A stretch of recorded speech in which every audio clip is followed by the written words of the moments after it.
We have had the occasion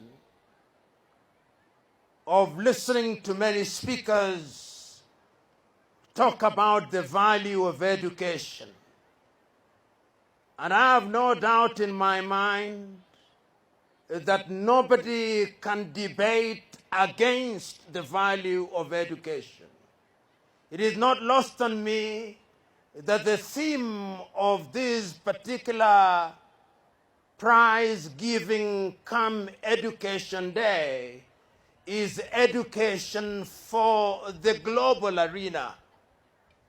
You know, Honorable Kogo, we are gathered here today, and there are many who may think that this is a small event. But as the wise people say, can the ocean exist in spite of the river? Can the forest exist in spite of the tree?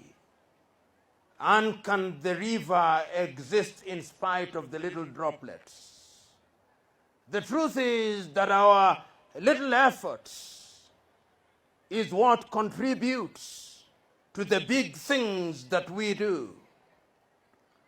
I am moved through the testimonies of those who have spoken before me, that in this sub-county you are the only one who has seen the wisdom for the third time to organize an event such as this.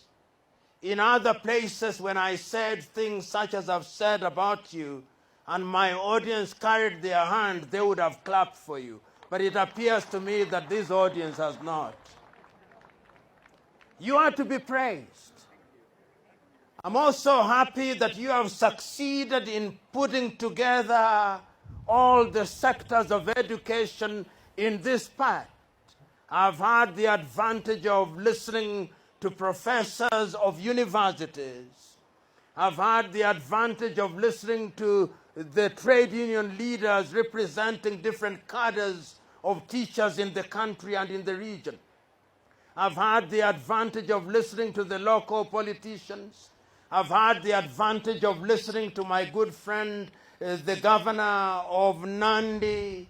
And I've had the praises and the songs and dances that have been performed by our young men and women who have performed here to demonstrate to us that education is not only the academic aspect of it, but all other aspects which are now being given their pride of place in the new curriculum.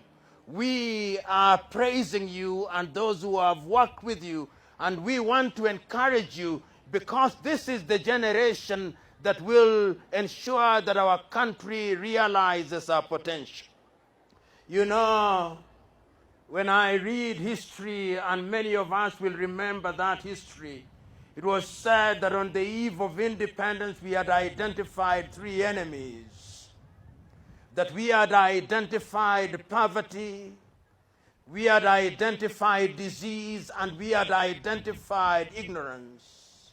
We, therefore, throughout the over 50 years of independence that we regained in 1963, given pride of place to education as the key that will open to us and for us the doors of prosperity. And what we are doing here and what we are reminding our young men and women who are assembled here today is that education is the only thing that equalizes many men and women. If we were to ask those who are assembled here, whether they are professors, whether they are doctors, whether they are lawyers, whether they are teachers, whether they are accountants, whether they are business people, whether they are politicians, they will tell you the single thing that equalizes people is education. Education is the equalizer because it is still true that the mind is the standard of a human being. No matter how tall you are, if your mind does not work well, you are just a tall fool. No matter how short you are, if your mind does not work well, you are just a short fool. But if you have a mind, no matter how tall and no matter how you look like, we will recognize that there goes a man and a woman whose mind speaks for itself. And that is why we are celebrating the men and women who have organized this event. And that is why we are encouraging our young men and women that if you are to be celebrated 10 years from today, the only thing that you must focus on is education. But you know, there is the tendency of thinking that if you are a village champion, you are a champion. No. A village champion is not a champion, he is only a champion in his village. It is the great Tanzanian musician Baraka Mwinshehe Mwaruka who sang Jogoo wa Shamba Hawiki Mjini. And I'm telling you and reminding you that if you are good in Kapsabet, you are only as good as you are good in Kenya. And that is why every time I celebrate Kapsabet High School, because you are not only good here, you are good nationally. And when you are good nationally, it means you are good in the East African region. And when you are good in the East African region, you are good in Africa. And when you are good in Africa, you can now compete with the world, because that is where the competition is. You know, Grace, who is a CEC, and whom I have met today, as we were listening to the performances that we were enjoying, we shared, and she told me that she was once a teacher, a high school teacher. She is now a CEC at the level of policy formulation. The beauty of education is that it opens many doors for you. You can choose to be a teacher, and when you are tired of teaching and you are sitting at home, some governor, including my good friend Sang, will identify you and make you a CEC. That is what happens. But if you did not go to school, we will never find you, because you will be hidden in some village doing next to nothing, which is not good for you and for anybody. We are therefore encouraging you to use the occasion that you have to ensure that you prepare yourself for tomorrow.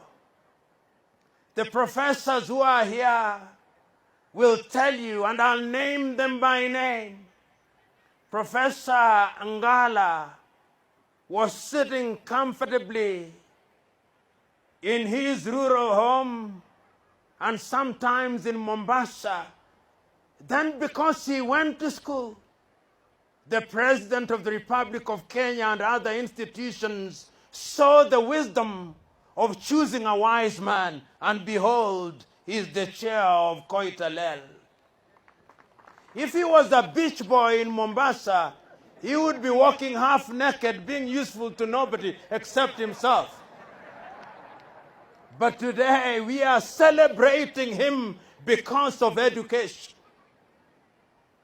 Professor Mayo, who is sitting here at Baraton University, the reason why he was selected is because there is something in his mind. The directors of education that you listen to here, they are men and women that we are celebrating because there is something between their ears. And when there is something between your ears, you don't have to tell us. You open your mouth and we know that there is something useful between your ears. Today, therefore, we come here not to make many lengthy speeches. We come here to remind ourselves and to remind the young men and women that there is a future, that the world is looking for new young men. And what are the new young men that the world is looking for?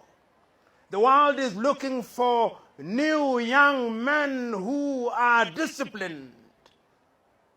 Because discipline is at the heart of who you are.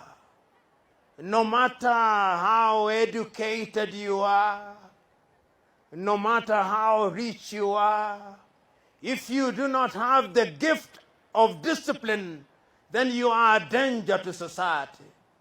Today, I am asking you, young men and women, be disciplined that you may be a good global citizen. The world is looking for young men who are humble. Humility is the mother's milk of greatness. If you see any man or any woman who, because they have gone to school or because they have wealth, are arrogant and shun humility, they are a danger to themselves and danger to society. Today I'm encouraging you young men who are here, embrace the gift of humility. God is looking for young men and women who believe in integrity.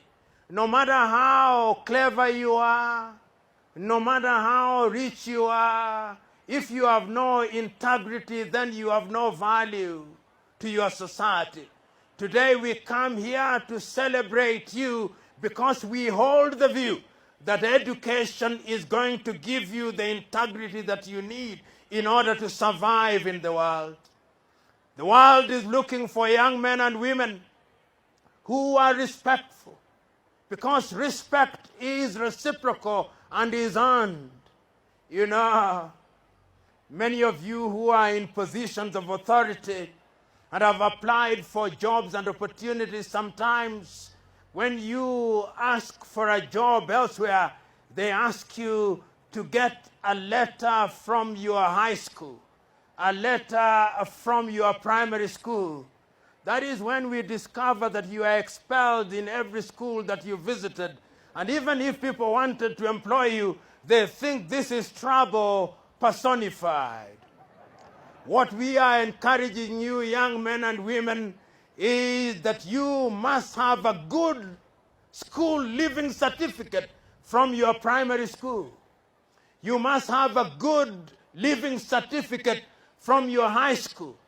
You must do things that are right so that 10 years down the line, when you look at your own living certificate, it is said of you, he was a hard-working young man. He was a hard-working young woman who did not entertain nonsense. But whenever there was an opportunity to disagree with the teachers, he told the teachers not in a manner that inflamed their anger, but with the firmness and humility that opened their eyes. I believe that that is a possibility, and I have no doubt in my mind that on an occasion such as this, we are celebrating and preparing you for that day.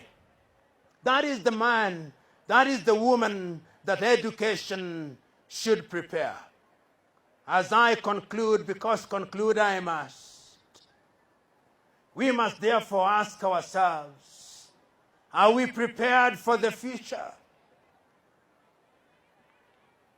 Today, when you walk around the world, you discover that competition is very stiff. When you walk across Africa, you discover that there are many opportunities. Today, when you walk in Kenya, you discover that there are many opportunities. But those opportunities are only there for those who are prepared, and those who have been prepared, and those who have the ability. We live in a country and in a world where everybody thinks that when they have graduated, they must be employed. The world is now looking for young men and women who can innovate, young men and women who can invent. The world is looking for inventors and innovators who themselves are going to be job creators. And that is what we are encouraging you to do.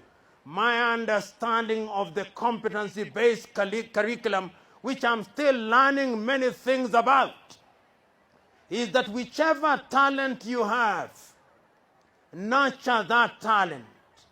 The governor and I, and the member of parliament and I, while we were listening to the young man who was rapping, were musing to ourselves that in today's world, that young rapper can employ 10 professors, because when he does one performance, he's possibly paid 1 million shillings.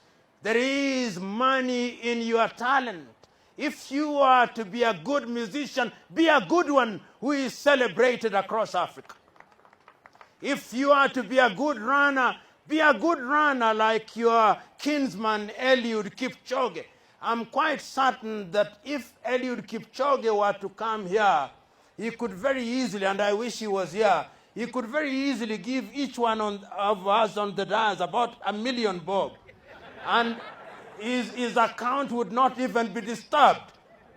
And the only thing that he has perfected is that he is disciplined. He just doesn't wake up one morning and say, I'm going to run. There is preparation for whatever you do, at whatever level. If you ask the men who are sitting here, who are professors, they don't sleep. They are writing on a daily basis. So young men and women, mmeambiwa mengi. Tumesema mengi.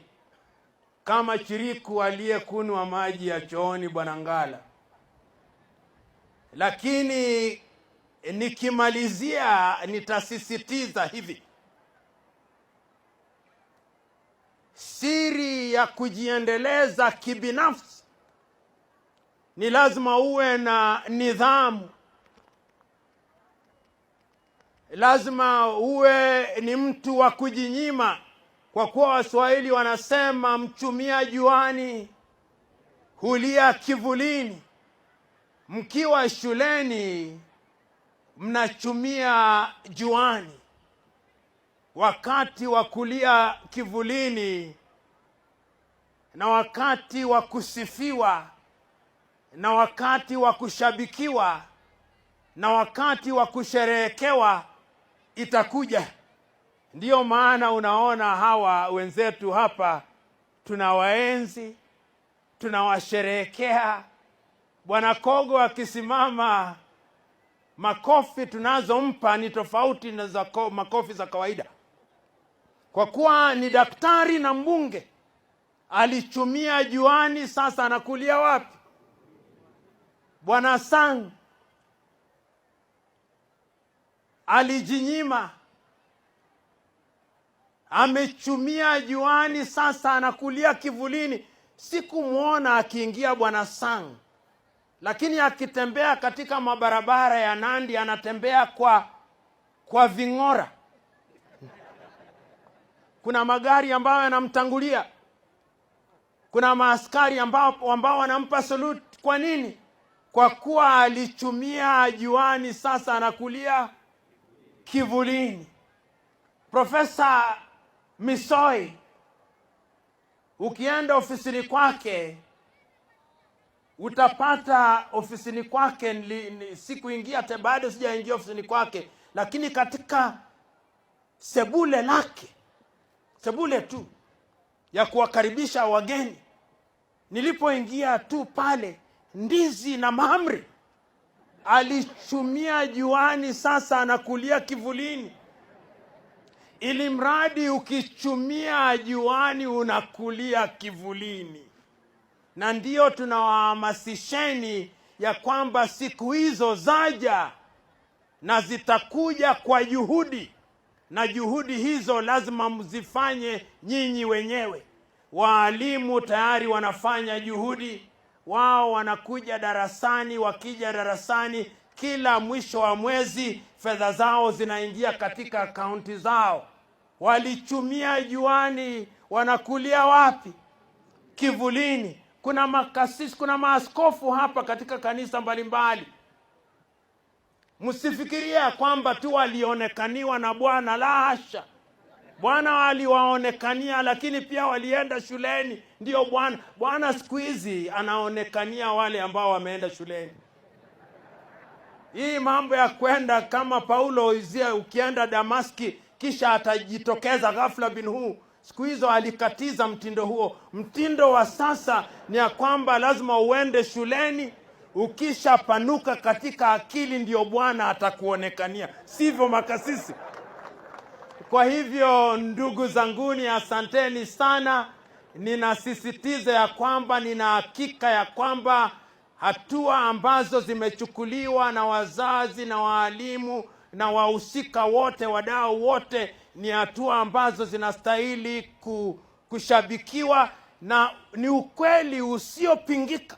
Ni ukweli usiopingika ya kwamba kizuri chajiuza, chema chajitembeza, na ni ukweli usiopingika ya kwamba chanda chema huvikwa pete.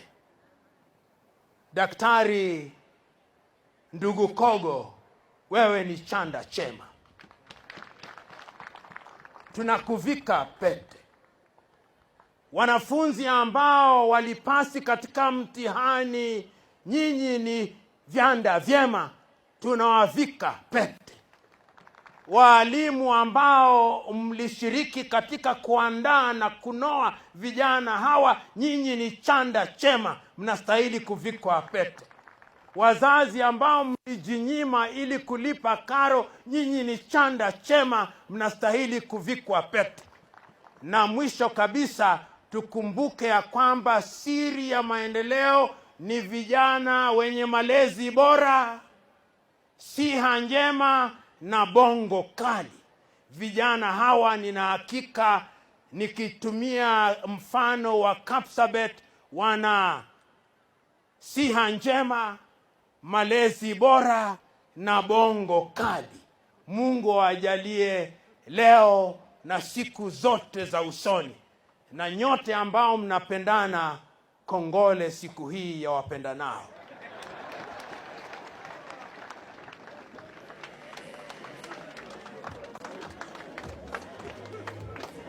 Thank you very much, sir. Thank you. Asante sana. Asante. Asante sana. Asante sana. Asante sana. Asante. Asante.